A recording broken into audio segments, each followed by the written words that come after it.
Nhasi ndiri kuda kupindura musikana wese anotaura kuti kusvika 28 years and above ndisina kuroorwa haisi mhosva yangu. Ndinotodawo kuroorwa, saka musandipe puresha. Pane muenzaniso wandiri kuda kukupai.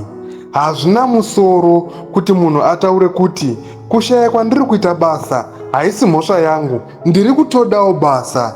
Asi nepo patime yaaienda kucollege achiita kosi yekuti awane basa iroro, akakomita macriminal record aanoziva kuti pabasa padiwi criminal record, achibva ashandisa madrugs zvaakuita kuti afoire mamedicals ebasa. But wonzwa munhu iye achitaura kuti kushaya kwandiri kuita basa haisi mhosva yangu nekuti certificate ndinaro uye basa ndakadzidza.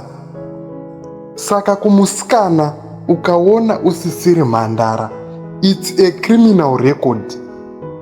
Nekuti hapana chichakusiyanisa nehure.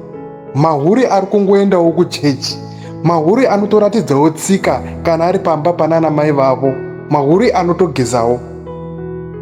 Saka as long as wakangovhurwa makumbo usisiri mhandara, kakawanda kacho 95 chances dziri kuita kuti usaroorwa imhosva yako, nekuti wakazvifananidza nehure.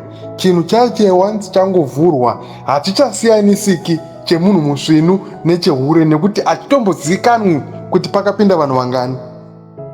And the fact yekuti mese muri kungovhurwa before marriage zviri kureva kuti mese zvekuita chihure musati maroorwa muri kutozvifarira. Saka musade kunyepera kusiririsa, mhosva ndeyenyu sisi. Kuda kuratidza tsika kunze asi uine mwiri wakatambiswa hazvishandi.